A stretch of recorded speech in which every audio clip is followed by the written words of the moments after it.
Welcome to Let's Talk Youth, a very vibrant program geared towards youth development.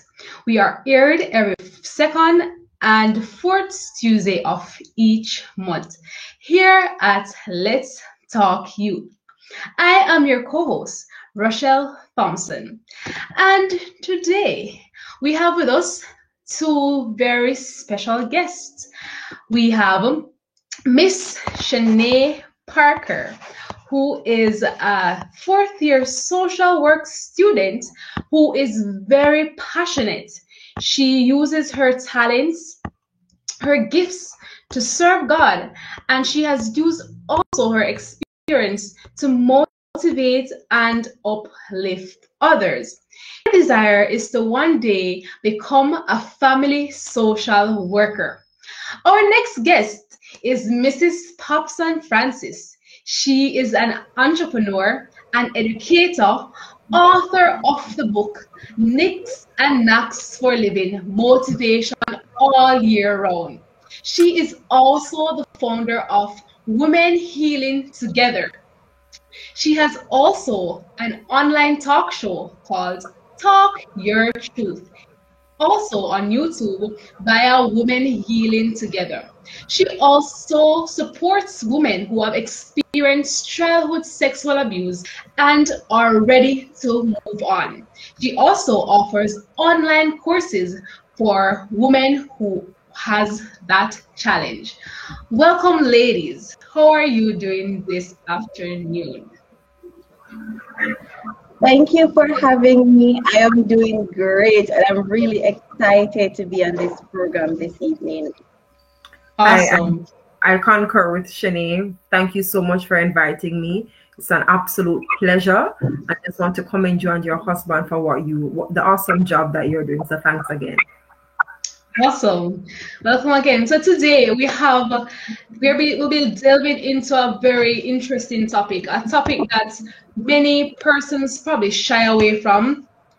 A topic that is seen as a taboo, and the topic is child molestation and its impact on the youth development. But before we delve further into the meat of the matter, I also did a little bit of research just to keep relevant. And one of the things that I found in my research in an article in the Jamaica Gleaner dated May 20, 2020, under the heading Sexual Savagery. It was reported that high number of children fall victim to sex crimes since COVID restrictions started in March. Additionally, data from Child Protection and Family Service Agency reported that there were 2,623 cases of sexual abuse against children in 2019, an increase of 270 over 200 since 2018, when 2,347 cases were reported. That was startling to me because, as was mentioned, molestation against children is quite prevalent.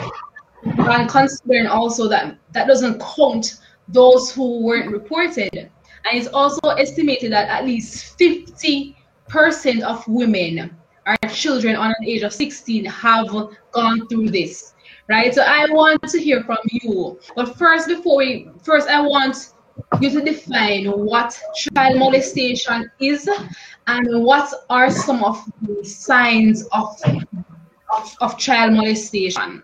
Anyone of you can take the lead in that. Go ahead. Okay. So child molestation is any act or intention to cause harm to a child. And many times when we talk about child molestation, we tend to think about the sexual act, right? Once there's penetration, then there is molestation. But anything that would cause a child to feel unsafe, that will cause harm, that can start mentally by threats. There's also something called voyeurism that we can talk to. So that's the definition. That's the definition of it. Any act or the intention of inflicting harm upon a child's well-being. Yes, I concur totally with Miss Francis. Could you repeat the second question, being that she would have already answered the first one?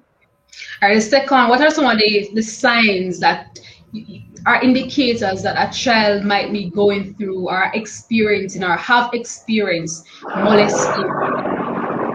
All right, let me first say that this is a very sensitive issue.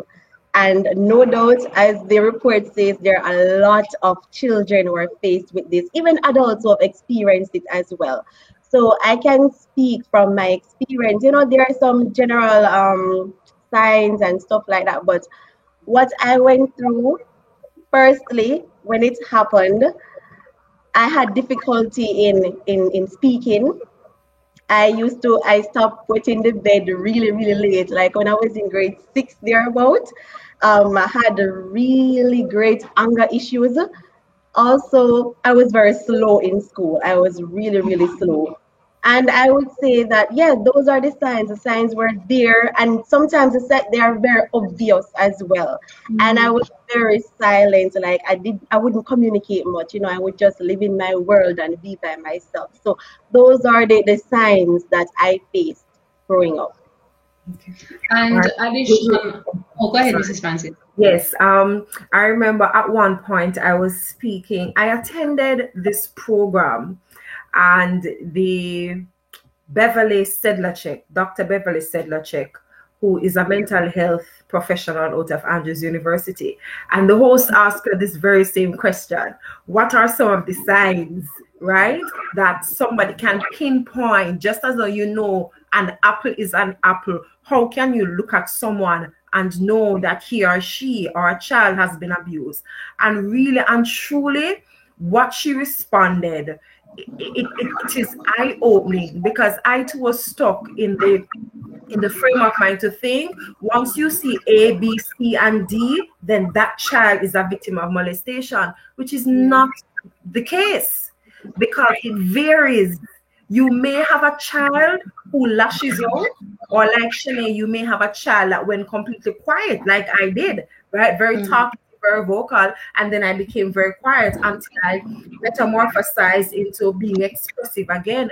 You may have a child who becomes like a hermit, as it were, and then you may have one who is boisterous and aggressive. So there are no checklist of signs, Right. but there may be some signs depending on the child. Why am I saying this? It is therefore important for those of us who are adults, whether it be parents, auntie, uncle, grandma, grandpa, pastor, elder, teacher, that we know our children or in our care so well that when changes happen in their behavior, that may be an indication of something that is not right. Definitely. Right. Definitely. And also the indicators that you can look for. You can some children might display extreme anxiety. They might have disassociation symptom of, you know, they might even become a little isolated. They might even display some of the very same things, you know, become, especially when the brain gets stimulated at that early age, they begin to express the same sexual behaviors that the adult would have portrayed towards them. Some of them probably, you know, become extremely afraid of being alone, or become even fearful of even another male figure or female who they would have come to know. So that is so important that you, as Mrs. Francis says, there's no checklist, because some children mask it with either overachieving. So this is Mrs. Some persons they will delve into academics or delve into everything just so that they can hide it. They will pretend that everything is fine, but you still have to ensure that we're cognizant and aware of children who would have displayed various behaviors from the norm. May I just chip in here, Rochelle?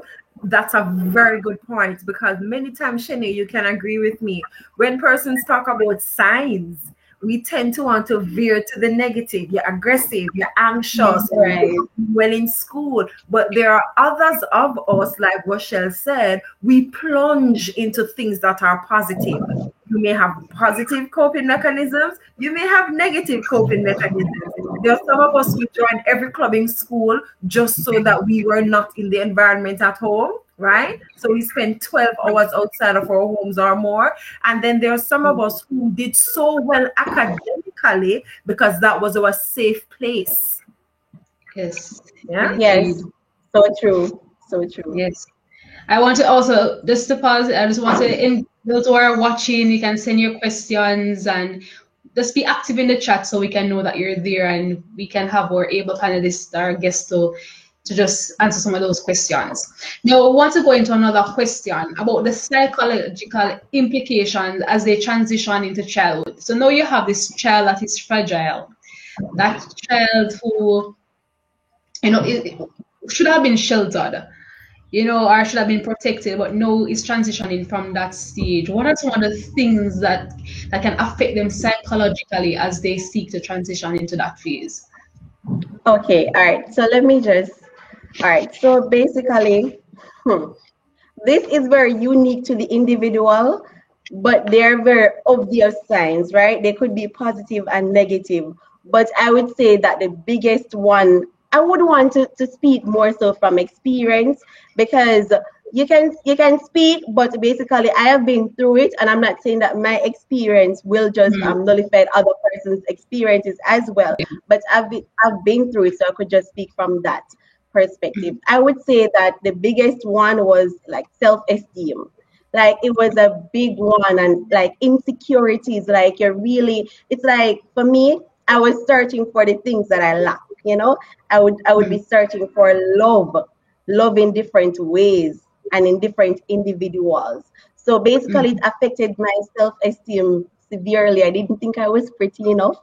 I didn't think I was good enough. I needed reassurance often, so basically those are the signs, those are the psychosocial part that were really affected by it.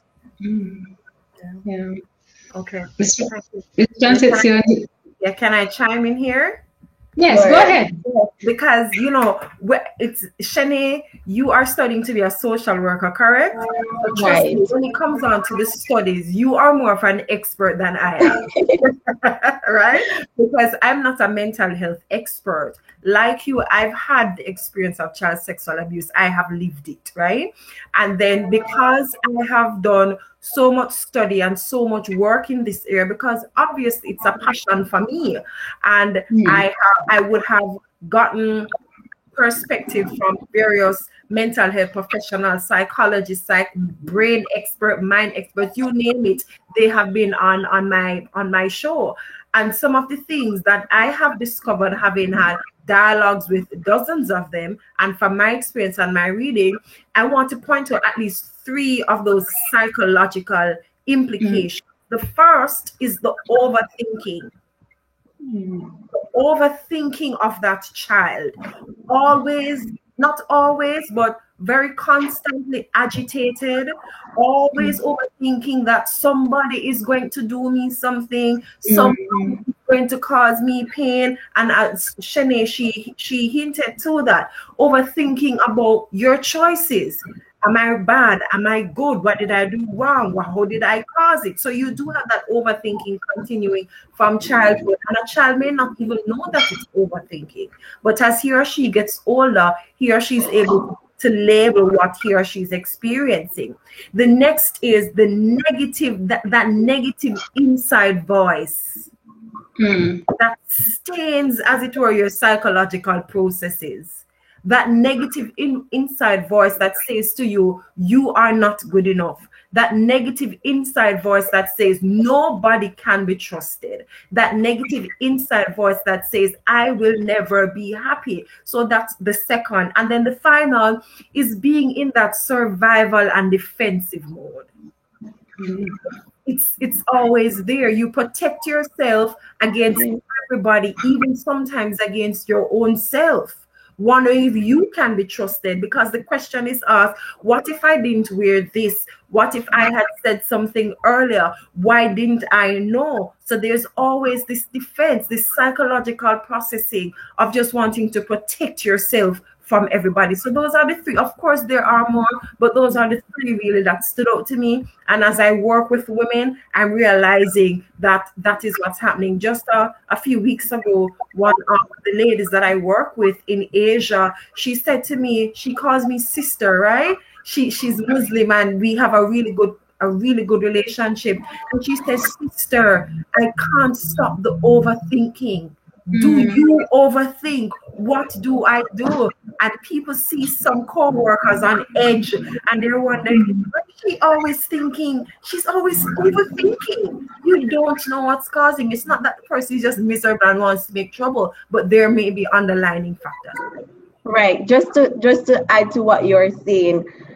Wait, I believe I lose the thought, but all right. So anxiety is a big one, right? Overthinking, you're always anxious.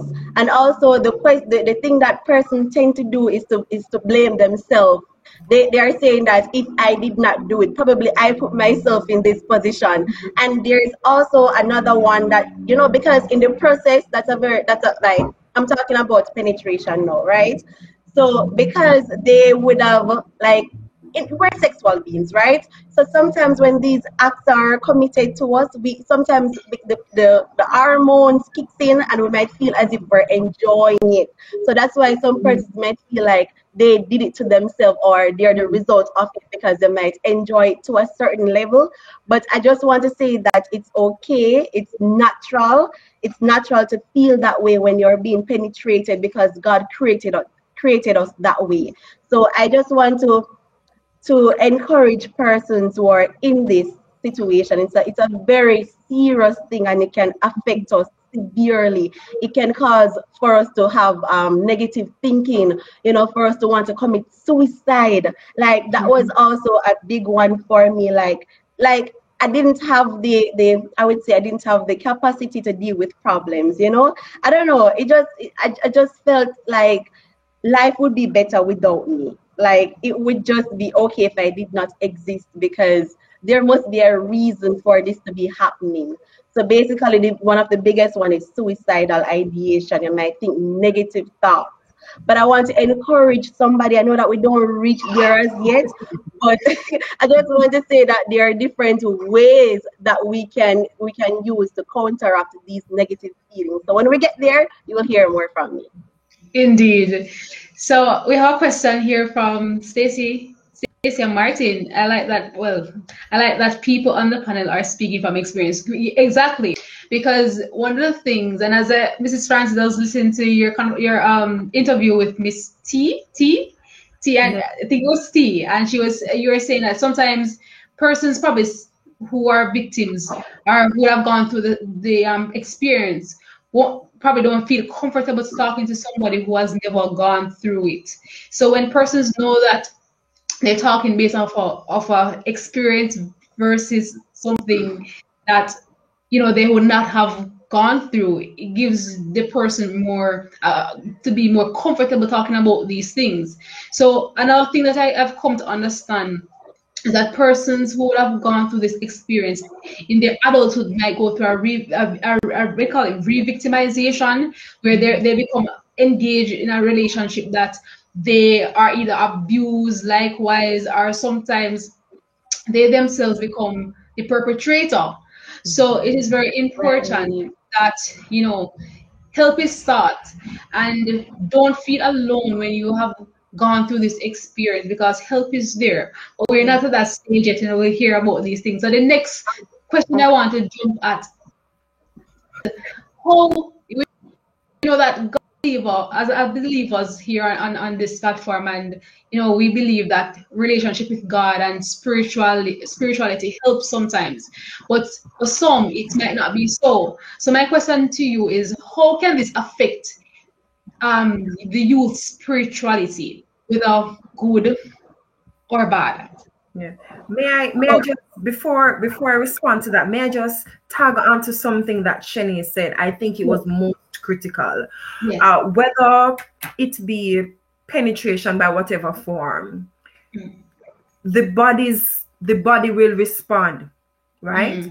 The body respond naturally. That will happen, Right. and persons, as Shani said, persons may feel guilty.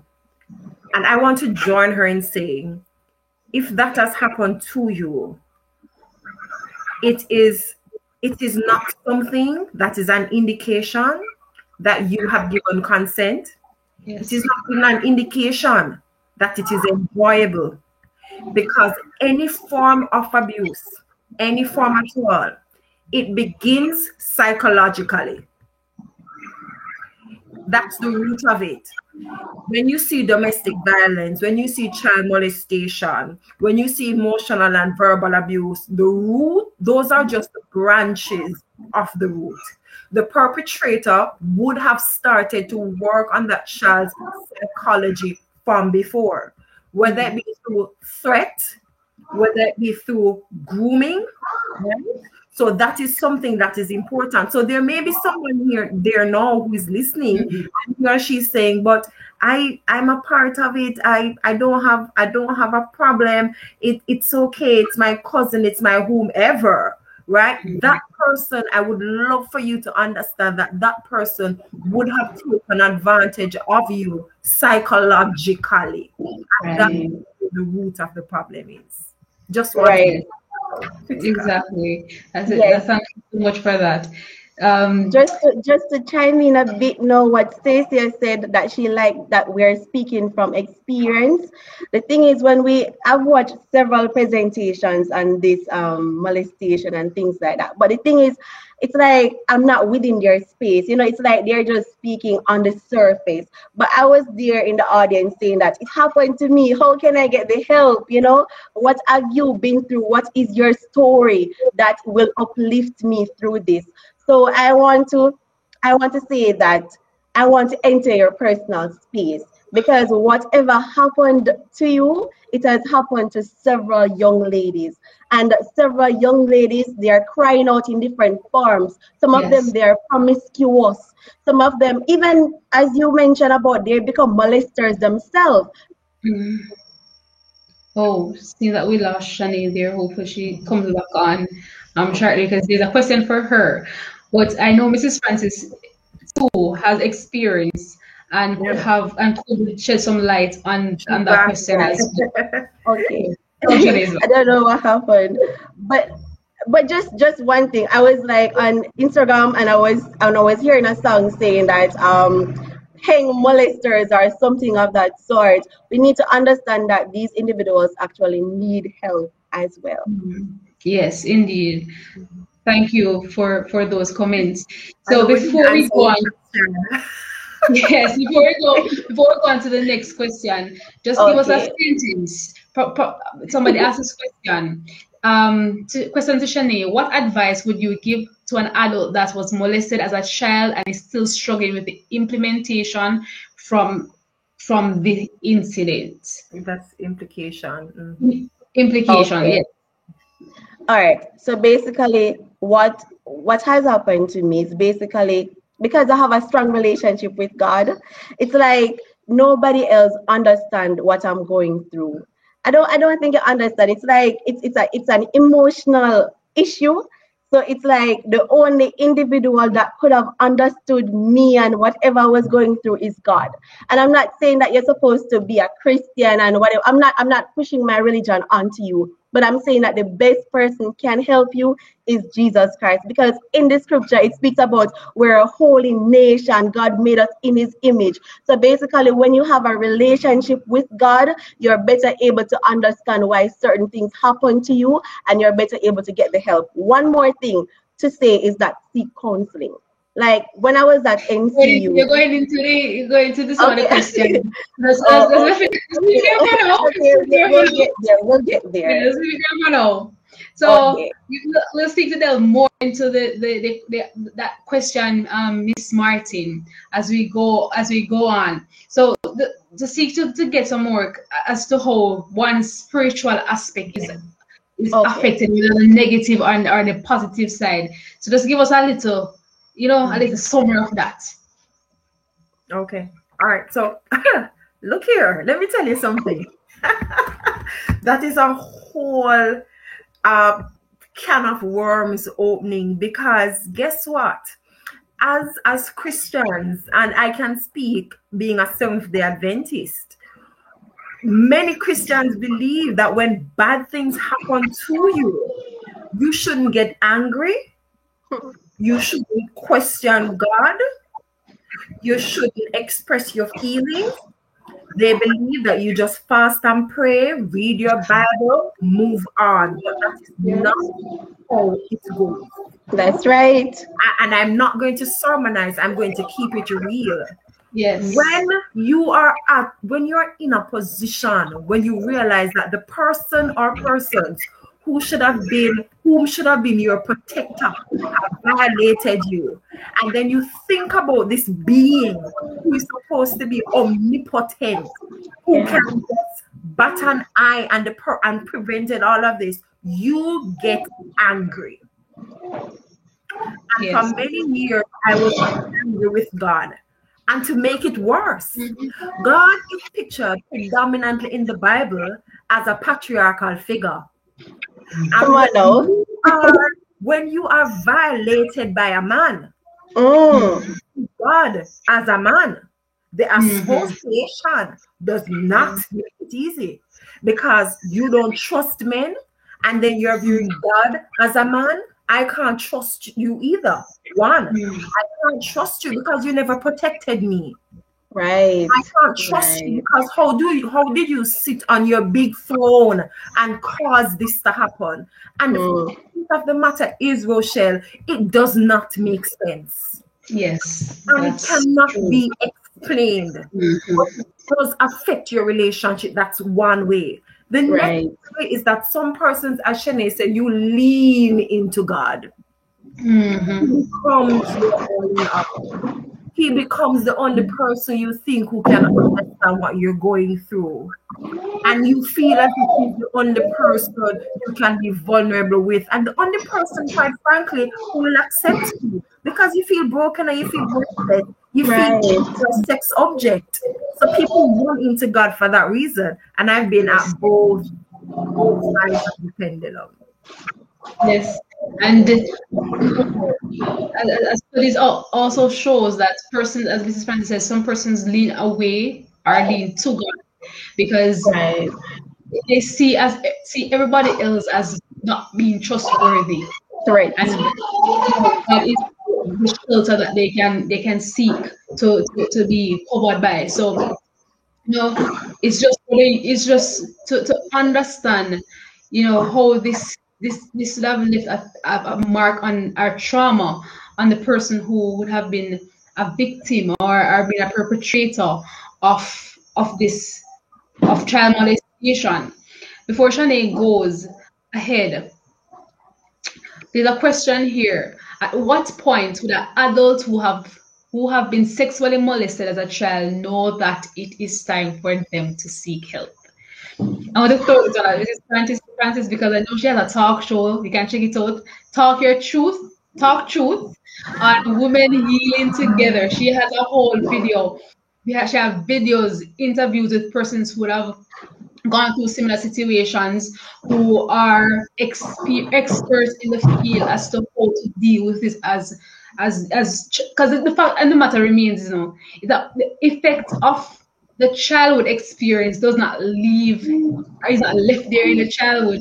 It carries with you up to adulthood, that if you don't deal with it, it's going to affect you, whether or not you consciously want it to. But it is there, as they always say, the majority of the problem is at the bottom of the iceberg. You only see the tip. So, Mrs. Francis, just give us a little pointer as to how this can. And Shanae, right? We have walked this road. You know why I say, Rochelle and viewers of Let's Talk It, you know why I say? Because I wish and hope that women would know that as soon as you are violated, you need assistance. as soon as you are violated, because as you said, an iceberg, it doesn't start as an iceberg. It's an accumulation. Right. Just little drops, just dropping and freezing day by day. And it hurts me because so many times we go through years before we realize we would have needed help. And by that time, we would have done so much damage to ourselves and so many damage to persons around us. Teachers do damage to their students because we have not gotten over the issue. Students do damage to teachers by being disrespectful. Mothers do damage to children because they have not. So how do you know when you are not coping? Some of us can cope because coping mechanism can be good. There are dangers to it. But when you realize that you cannot cope anymore, the facade is broken and you have that one-to-one with yourself, you're like, Right. I know this is an international program, but let's put a little factor into it. When you realize that you can't manage no more, it's falling apart. The education is not doing anything. The Christianity, it's not doing anything because you're not growing. That's when you know you need help. And nobody can know unless you know, because people can see it and they can tell you from what you can fill up, and it will not make a difference until you come to the realization that Right. when you acknowledge that something has gone wrong. Right. You know, I was saying at the question because I was thinking how best to really answer this because I did not know. But, you know, self-awareness, it's a big, big thing to know yourself.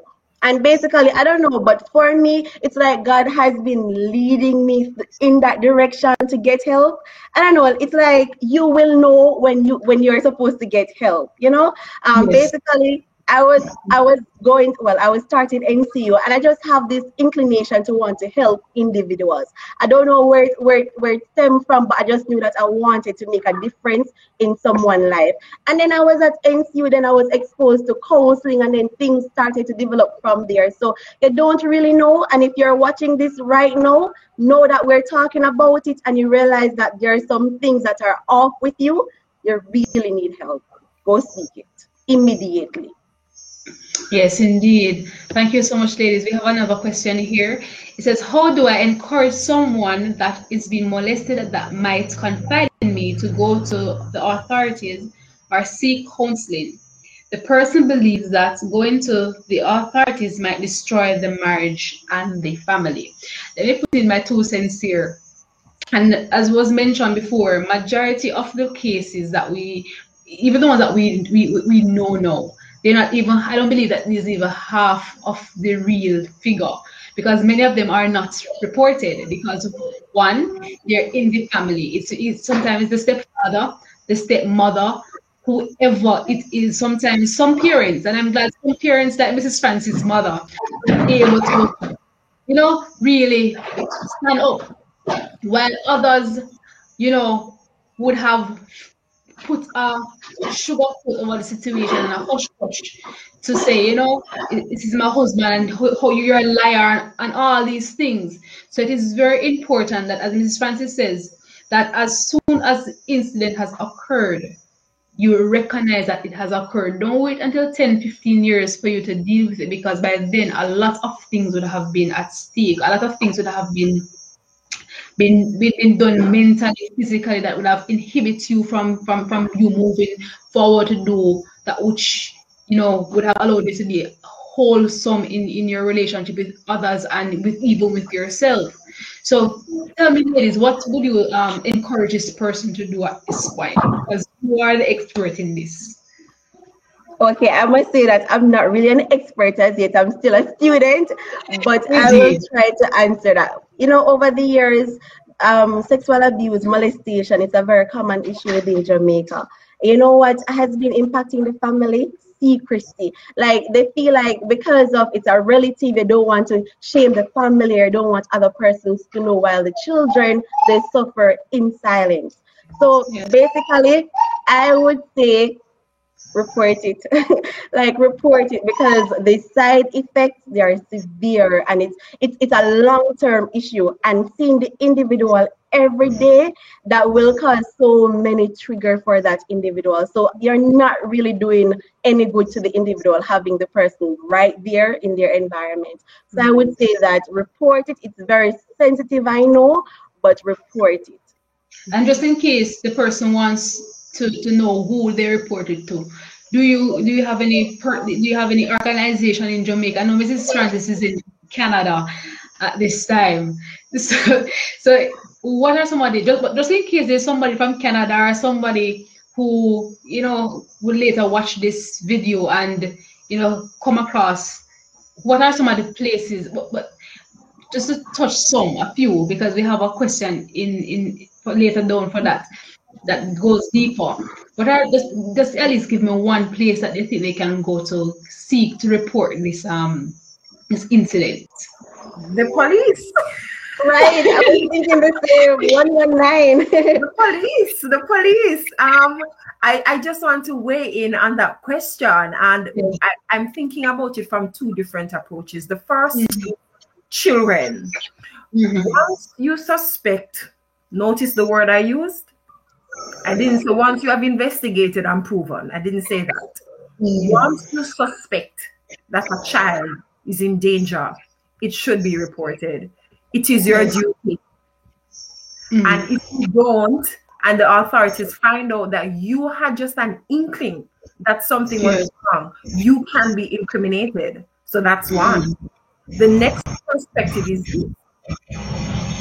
And that is from the perspective of women, because that is my real forte. Women who have been through it as children, and they're now at a stage where they just find out all these years, 20, 40, 50 years, and now is when all hell is breaking loose and I'm realizing I need help.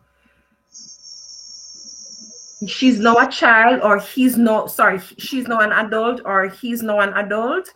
Your main duty as a friend, Roxanne, for example, was asked the question, is to be there for that person.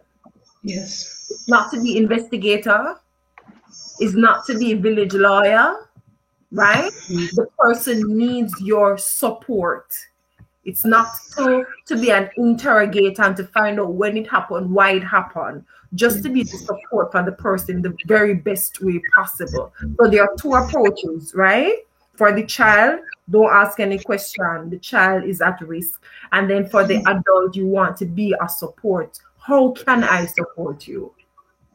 Indeed. Right. Just one thing, I would want to speak about the power of advocacy. Like, there is nothing better than when you have been through the situation and you have impacted, it becomes personal. So you're better able to lobby for individuals who are going through this. So I would say that a lot in Jamaica society, we're of the mindset that, whatever happens, keep your mouth or close your mouth or something like that. But we need strong women, we need strong men in society who will actually speak out against these things, so that we can bring some truth. We can talk some more truth about the issue, because it's a real and a sensitive issue. Yes. Indeed. And also, Mrs. Francis. Thank you. Roxanne has said, how can I encourage someone? So I'm thinking she's also asking, I want the person to make the decision to do something about it. And if you want to encourage someone, you have to, as it were, be in the pit with the person. Take the time to have a private conversation with the individual, but an honest and forthright conversation. Even cite Shanae and myself, right? And all the hell and high waters that we have experienced. Let the person know that if something is not done, they risk losing that child to suicide. They risk that child even becoming a perpetrator, him or herself. Wow. Give them the dark, steering facts, so they know this is not something to walk to just. It's not a stroll in the park. There's someone's not only physical life at risk, but someone's soul salvation is at risk. And if it doesn't get any more serious, if the person cannot listen and cannot take that encouragement, then you have to do what you have to do and save that child from that situation by reporting it. Yes, indeed. And one of the things that I appreciate, even being a trained social worker myself, I remember in our, especially in our second, third year, they would always encourage us to go and get counseling, just in case we have any underlying issue that we have not dealt with from our past that will eventually affect our practice. Yes. So it is very important that, especially those who are in the helping profession, just before you go seek to help somebody else, do an introspection. Have I gone through trauma in my life? Have I have gone to counseling for things. So you have to understand that these things will have a lasting effect. And Nicholas Harwood is saying that, asking the question, do we have statistics for molestation in Jamaica? Yes. As was mentioned before, over 2,623 cases of sexual abuse against children were reported in 2019 alone. And that has increased over the previous years. And we know for a fact that, as was mentioned, that at least 50% of especially women, because women are seen as the main perpetrators of molestation or any other abuse. So that means in every 2 person, one of us would have gone through sexual abuse or been sexually abused, or some form of abuse would have been geared towards us. So when we as we know, that is just approximate cost, because that does not include the hundreds or probably thousands of others who have not yet reported and probably would not even report because of shame, apart, these family disgrace and all of these things. So that is also next person I want to ask.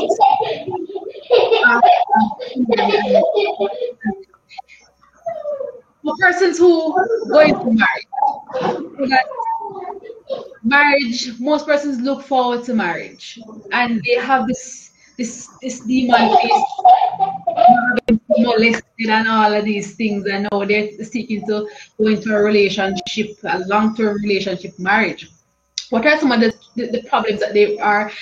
I don't know if there's any disadvantage. They don't. But what are some of the challenges that they may find transitioning into marriage? You chances they're married, so tell us. I'm smiling only because I like to smile, and I'm laughing only because I like to laugh.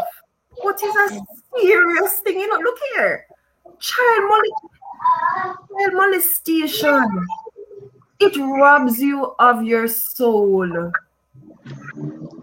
It affects every single area of your life. The conscious, the subconscious, the unconscious. Do you know that the whole gamut of my experience unleashed after I got married? Hmm. I coped through primary school. I excelled during high school. As I walked on NCU's campus as a student, I excelled in every area. But when I was living with someone intimately, all hell broke loose. That's when I realized I never really trusted man, though I was married to one.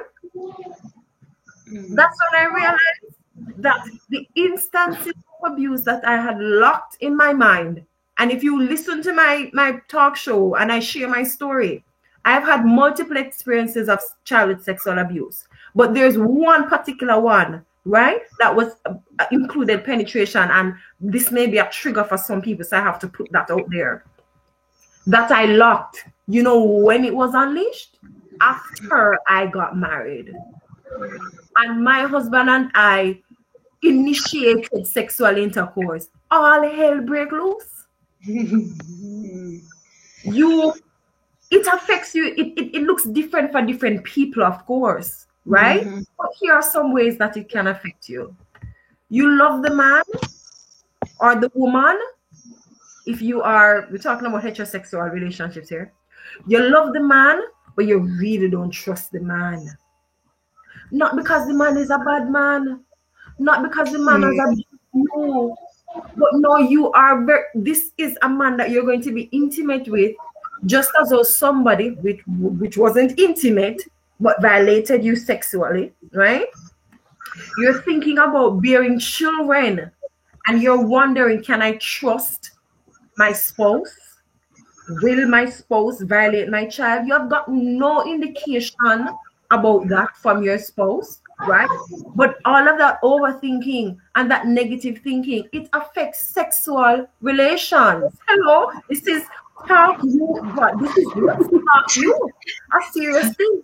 So there are some persons who have been violated sexually, and you're really eager to get married. And marriage is a beautiful, beautiful thing when God has yoked you with the right partner.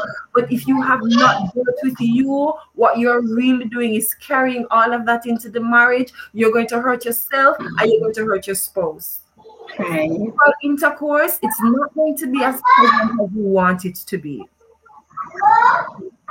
Especially if you're having flashbacks in that moment.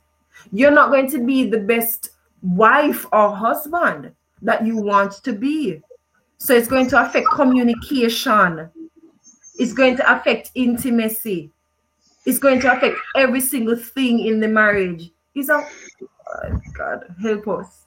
And yet still people don't want to talk about this thing. This is the pandemic, Rochelle. Yes. This is the pandemic that we have been silent about. COVID is horrible, and so many persons have lost their families. But there is a pandemic here that the world has literally closed its eye to, and we are moving around as if nothing is wrong, and we are all fine and done. Get over it. It happened when you were 5 years. You don't even just move on. Yes, that exactly, and even this itself, as I mentioned, is a pandemic. And worse, because we're in a pandemic. No, the statistics are, the projections are that more persons, more children are prone to have it. Even since recently in the news, I listened with a child was molested for giving a lollipop and some money to not to speak. So we know that even in this pandemic, it's creating the pandemic of molestation and child abuse, and even increase in domestic abuse. So I don't know, Shana, you want to... Yes, I want to speak to the single population. Hello. I love it. Thank you, Miss Francis. You know, I am considering marriage, so that was very, very good and intriguing. All right, so basically, for me, it's different. You know, I'm dating currently. All right, so at first, when I met my boyfriend, the first thing I did, I was like, okay, so this happened to me when I was young, and you're gonna expect this, and I'm gonna be like this, and it's like I was so open, you know, I was really open. But then during the relationship, things got really interesting. Like I had serious mistrust, you know. At one, I'm like a feminist. I believe that men were there to, you know, basically serve me. I don't know. I just feel as if that their purpose is to just really do what I want them to do. So I didn't know about cooperation and things like that. I was really selfish as well, you know. I'm still trying not to be, but I'm really selfish, because I knew that I was affected as a child. But I feel like now that I have the upper hand, know that you're with me, this is what you're supposed to do. You're supposed to actually serve me. So basically what we did, and I wouldn't say that it takes a very spiritual individual to understand what you've been through. If you want to date somebody who has been molested, it takes divine intervention. God would have to literally tell you that this is a young lady that you're supposed to get married to. This is a young man that you're supposed to get married to. You know what we're doing now, what we did? Because we're considering marriage. So because we're not sure what will happen after marriage though. But we did 2 sets of counseling. So we did one from a psychologist, you know, just like premarital counseling, and we're about to do one from a pastor, you know, premarital counseling, because we would want to be prepared for what is to come per se. So those are the things from the single nation. Yes, just be open with your partner. be comfortable because you're gonna be in their space for a lifetime. You must be able to talk about different insecurities, different trigger and things like that. So basically, make your relationship work and pray and pray and pray. May I talk about the irony of relationships for someone who has experienced child, or the paradox, as it were, where you want to be loved, but you're afraid of being loved, where you want to be a wife, but you assume the role of a man. Mercy. What do you mean by that? I'm talking about societal expectations, where Shanae hinted at it. I want to be the lady, I want to be the child, that young girl, my younger self who was never protected. I want to be protected by the man with whom I will marry, right? Or the man to whom I will marry, sorry. I want to be protected by him. But at the same time, there's this war because I don't trust you. So the poor man is confused. I was sorry for my husband, you know, when I really look back at all the misery I caused him. I want to be that little girl who is protected and tender, and I want you to be kind. But in the flash of a second, when he's tender and kind and he's taking care of me, what you're trying to do, you're trying to overpower me up in here. Yeah, the feminist, it comes out. Yeah, you're trying to overpower. You're trying to victimize me. You're trying to take away my voice. How dare you? The poor man. Poor man. So what do I say? And Shanae said it. Before you get married, I don't care how much in love you are. And I'm going to use an exaggeration here. Even if Jesus come down from heaven and say, marry man, please get counseling.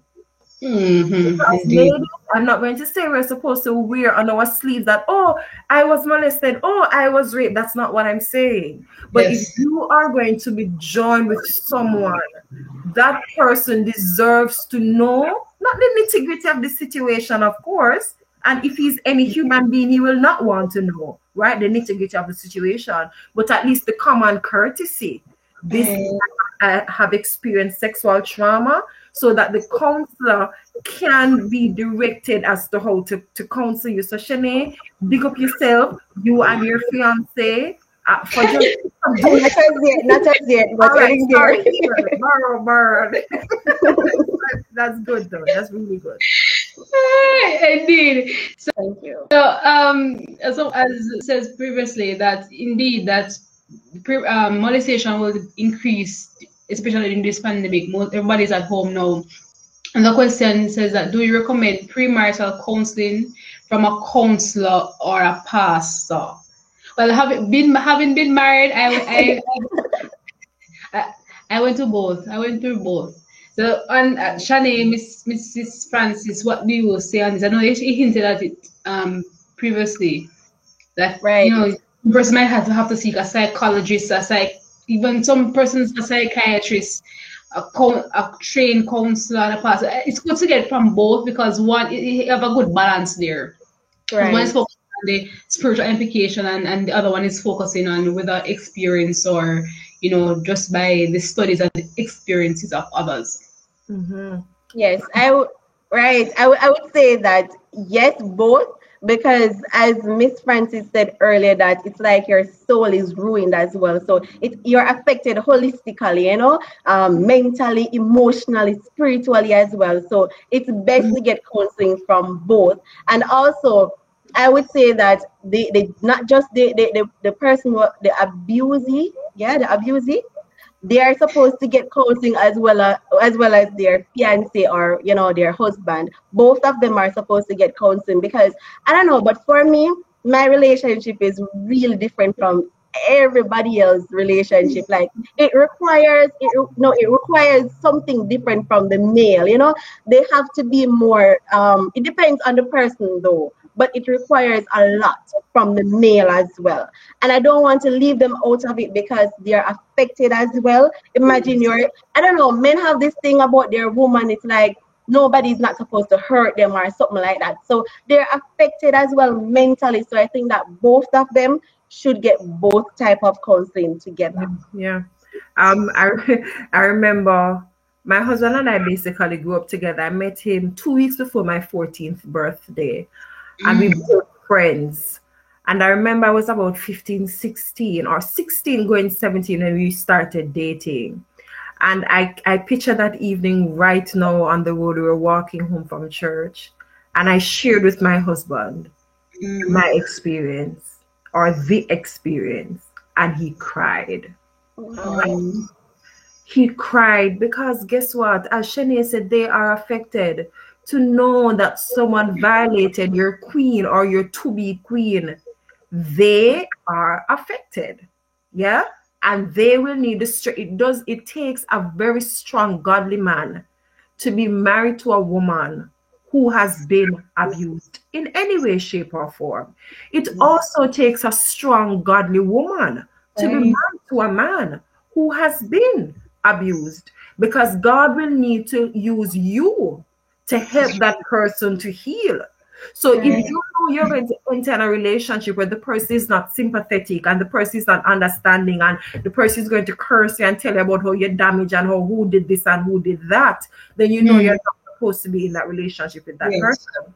And I also want to talk to those persons who are Christians who believe that a pastor must counsel me. I have to tell the truth. You know how I am. Some of them don't know what they are doing. Some of them don't know. They use spirituality to everything, and they do more damage than they do. I'm married to a pastor, and he and I have this conversation all the time, and he agrees with me. So do not choose a pastor to counsel you because he's a pastor. That's why it's called counseling, not pastoring. Say that again. Say that again. Come on, come on. Yes, right? That's what it's called, counseling, not pastoring. And I'm not saying that your pastor, as your spiritual leader, cannot guide you and cannot help you along, but you need somebody who is trained to help you, right? And so, just to piggyback on that which Mrs. Francis just said, not every. Yeah, and this is why I said the balance is very important, because the pastor is not a counselor, if you get what I'm saying. Granted, unless you would have gone through some counseling courses or something, he can only counsel you on the spiritual aspect in that sense. But if it's something deeper, you'd have to have the balance with the person who actually did that. But just to add into advertisement here, as I said, Mrs. Francis has a page that supports women who would have gone through child molestation and that form of abuse.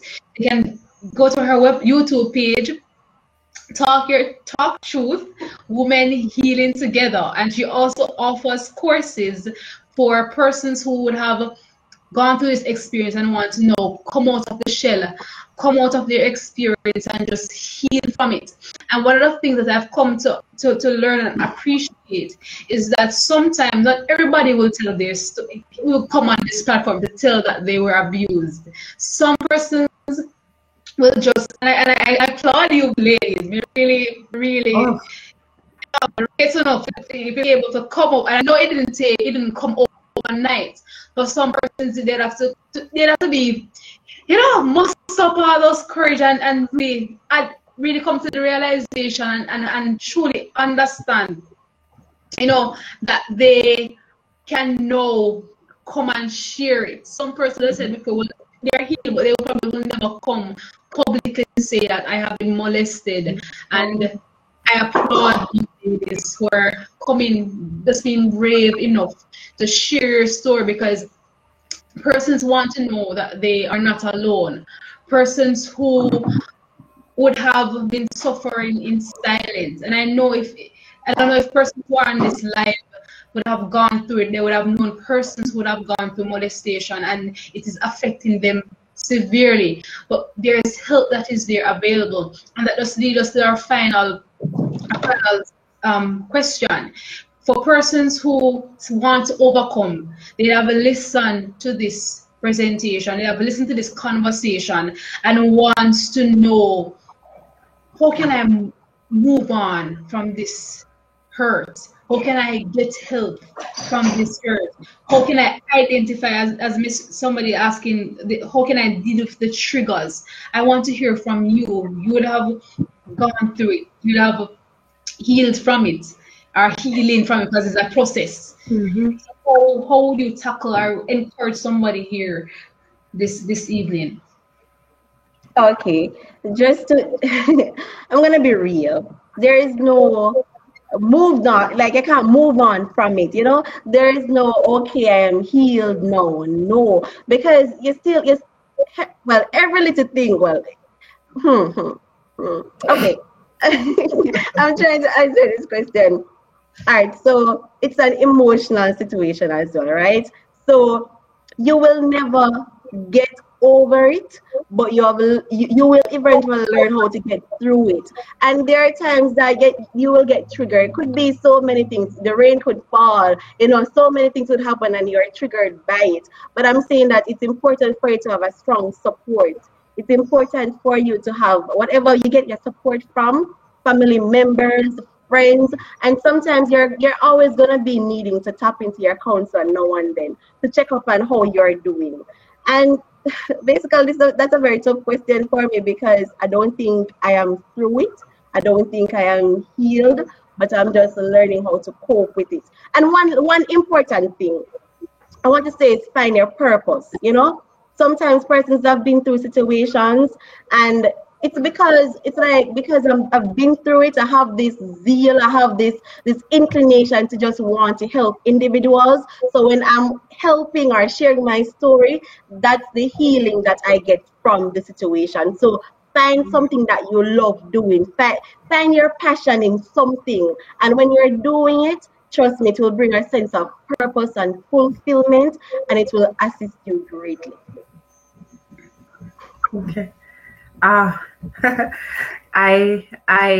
hosted a program with this very, very question. Is healing possible? And Tanisha Newland, a counselor and wellness coach out of Japan, she said it is possible. I believe it is. How will it look for different persons? It may look different. The process may look different. And I say healing is possible for two reasons. One, once there is a God who can restore, healing is possible. Two, once we have the power of choice and the willpower to make changes, healing is possible. It's not determined by a specific time. It's not determined by a specific approach. I agree with Shemi that this is not something that you will pack in a suitcase and ship off and say, this is separated from me. You go east, I go west. I am no longer connected to you. Whether you are molested or not, your life's experiences will impact who you are. Experiencing molestation is not a different story. It's going to inform how you think. It's going to inform how you treat yourself. It's going to inform how you treat others. It's even going to inform the type of mother or father you will become. So how do you heal? In fact, I'm doing a seminar tomorrow at the University of the West Indies, powered by the United Nations. The first step that you have, I think this is the foundation. If we do not acknowledge that something has happened, there's absolutely no healing that is possible. Yes, indeed. If we keep tricking ourselves that we are fine and we are okay, we're not moving. Sister, you're not moving. Sorry, you're not moving. Brother who has been molested sexually, you're not moving, brother. You're not moving. So that's the acknowledgement. Then it is the acceptance. The acceptance that it has happened, and the acceptance that it's not your fault. Whether you accepted the lollipop or you accepted the money or you said you should have run and screamed, it is not your fault. An adult who was given the prerogative by God and the family to protect you violated you. Then, of course, there are other steps. You have to deal with it. You have to deal with it with counseling if you can afford it. And there's some of us who will have to help with with the support system that God has provided, because you can't accept you can't access counseling. And then that final stage is to empower others. And you don't have to come on a program and talk your story to empower. Right. So you treat people empowers others. Having that discernment when you see that little boy and that little girl, you see something is off and stepping in. That's it. When you reach a stage where you can intentionally impact others' lives, being informed by your situation, then you know that healing is taking place. Indeed, very much true. You have to come to the realization. If you don't come to the realization that something has happened, then you can't get help. You really can't get help. So some of the things, as was mentioned by Shani and Mrs. Francis, that first you have to admit that something has happened. Admit that it is affecting you, affecting you to the point that you need help, and don't be afraid just to get that help. Mr.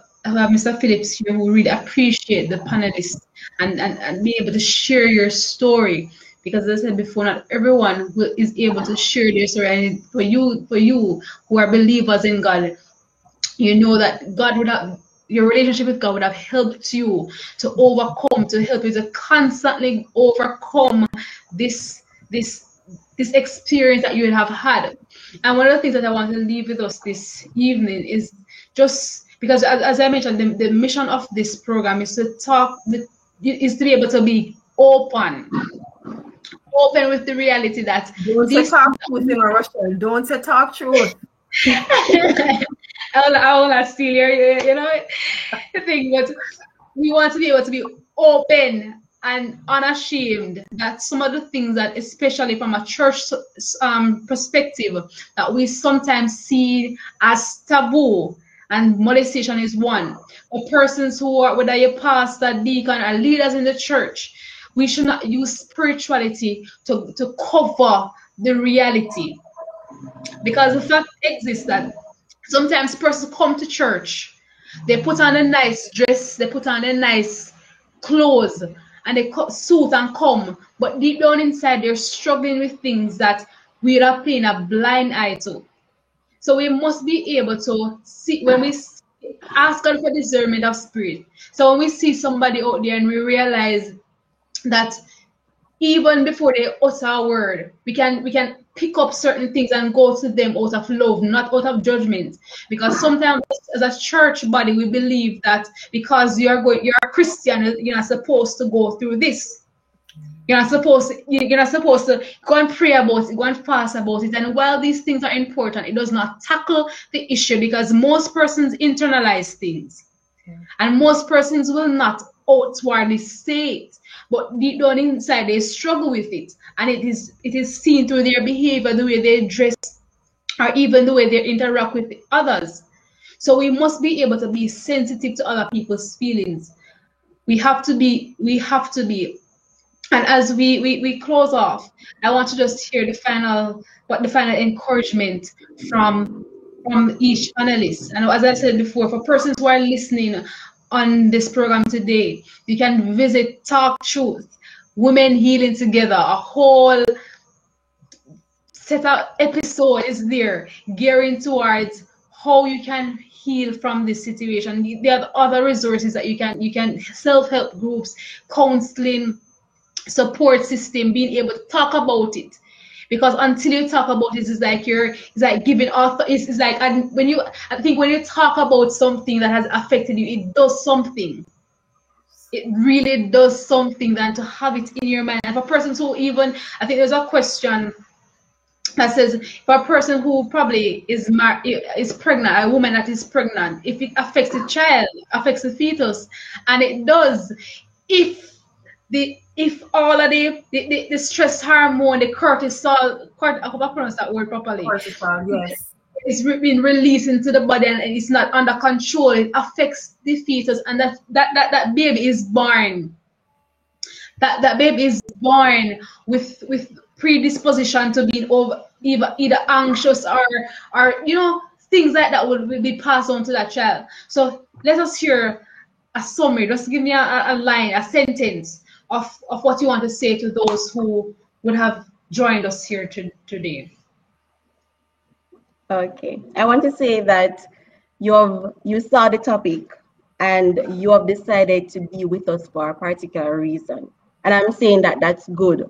You're actually being intentional in seeking help.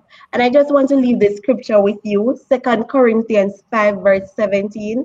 It says, therefore, if any man be in Christ, he is a new creature. All things are passed away. Behold, all things are become new. With Christ, it is possible. You're beautiful, you're a queen, you're a king, because God has designed you to be that. So whatever you have been through, God will see you through. Have faith, continue to want to be intentional about seeking help, and the help will come in due time. And when you have received the help, share or encourage someone in your circle. Yes. Yes. Healing is possible with the help of your Creator, who loves you more than anything else in the world. And what has happened to you, He has not turned a blind eye to it.